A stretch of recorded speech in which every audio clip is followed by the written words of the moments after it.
Ehi, dico a te, mai sentito parlare di web audiovisione? Informazione libera senza bavaglio, trasmissioni su misura, linguaggio potabile, on air a chilometro zero, video promozionali su richiesta, metaverso e gestionali a portata di mano e tanto altro ancora? La risposta si chiama Friuli TV, il pianeta online che viaggia regolare nell'orbita del web in perfetto orario.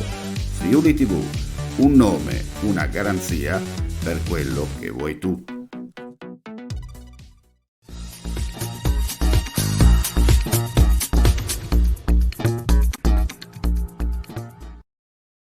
È il 16° minuto della ripresa. Calcio di punizione dal limite a favore del Chions. Batte De Anna, la palla colpisce la barriera e si impenna.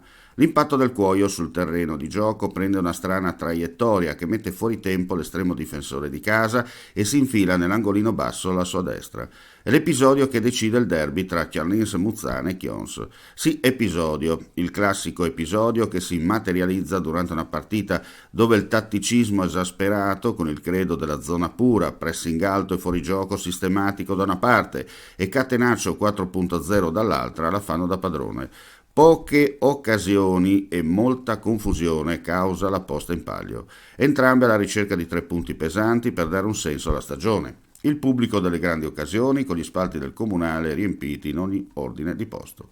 Primo tempo privo di emozioni, se si esclude un'occasione d'oro da parte dei padroni di casa, ma la parte alta della traversa proietta la palla in aria e poi la difesa giallo-blu sbroglia la matassa. Nella ripresa la musica non cambia, con le due squadre a marcarsi a distanza e la sensazione che il pareggio alla fine vada bene ad entrambe.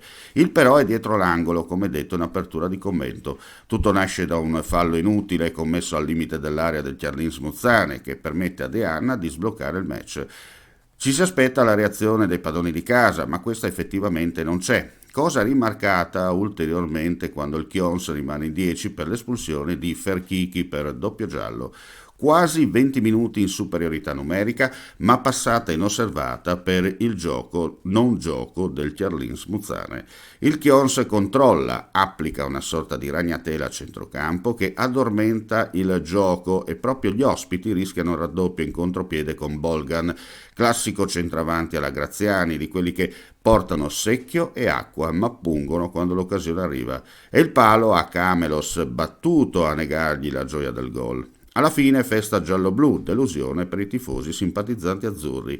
Per il presidente Zanutta e il suo staff è l'ora di suonare la sveglia e cercare di dare la svolta decisiva, visto che le premesse di inizio stagione erano ben altre che giocare per salvarsi. Dall'altra parte 3 punti che portano alla compagine del Friuli occidentale speranze concrete nel mantenere senza patemi d'animo la categoria.